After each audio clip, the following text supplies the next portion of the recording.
School থেকে বিশ্ববিদ্যালয় পর্যন্ত বিভিন্ন স্তরের সিলেবাসে শ্যামাপ্রসাদ মুখোপাধ্যায়ের জীবন ও রাজনৈতিক ভূমিকা নিয়ে পঠন পাঠন বাধ্যতামূলক করা হচ্ছে।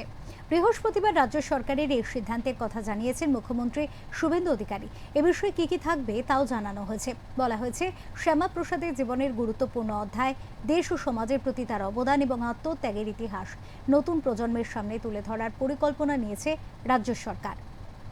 শ্যামাপ্রসাদ মুখোপাধ্যায়ের ১২৫তম জন্মবার্ষিকী উপলক্ষে রাজ্য সরকার একাধিক সিদ্ধান্ত নিয়েছে। বছরভর নানা কর্মসূচির পাশাপাশি এবার স্কুল থেকে বিশ্ববিদ্যালয় সব স্তরের পাঠ্যসূচিতে শ্যামাপ্রসাদের জীবন, রাজনৈতিক ভূমিকা এবং আত্মত্যাগের ইতিহাস অন্তর্ভুক্ত করার সিদ্ধান্ত নেওয়া হলো। বৃহস্পতিবার নবান্নে শ্যামাপ্রসাদ সংক্রান্ত বিশেষ কমিটির প্রথম বৈঠকে এই সিদ্ধান্ত নেওয়া হয়, এমনটাই জানিয়েছেন মুখ্যমন্ত্রী শুভেন্দু অধিকারী।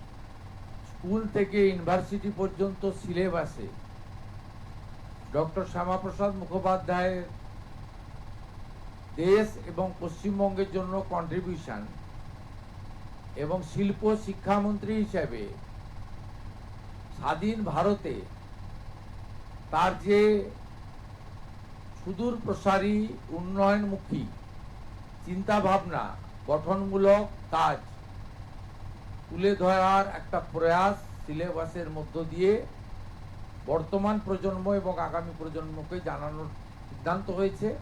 শুধু পাঠ্যক্রমে অন্তর্ভুক্তি নয়, শ্যামাপ্রসাদের জীবন ও আত্মত্যাগ নিয়ে পৃথক বই প্রকাশেও উদ্যোগী হচ্ছে রাজ্য সরকার। আগামী শিক্ষাবর্ষ থেকেই বিভিন্ন স্তরের পাঠ্যসূচিতে শ্যামাপ্রসাদের জীবন ও রাজনৈতিক কর্মকাণ্ড সম্পর্কে নতুন প্রজন্মকে অবহিত করতে এই উদ্যোগ বলে জানিয়েছেন মুখ্যমন্ত্রী। এই বর্ষে একটি পূর্ণাঙ্গ পুস্তিকা প্রকাশের জন্য কমিটি তৈরি করার সিদ্ধান্ত নিয়েছি। পশ্চিমবঙ্গ সরকারের মাস এডুকেশন এবং লাইব্রেরি দপ্তরকে এর নোডাল করা হয়েছে।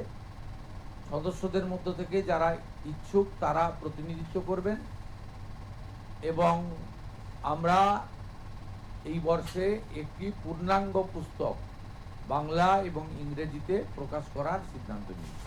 মুখ্যমন্ত্রী আরো বলেন, শ্যামাপ্রসাদের জীবন ও আত্মত্যাগ দীর্ঘদিন সেভাবে মানুষের সামনে তুলে ধরা হয়নি।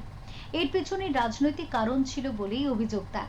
সেই ভ্রান্তি দূর করতে শ্যামাপ্রসাদের জীবন ও কর্ম নিয়ে একটি পূর্ণাঙ্গ বই প্রকাশের নির্দেশ দেওয়া হয়েছে গ্রন্থাগার দফতরকে।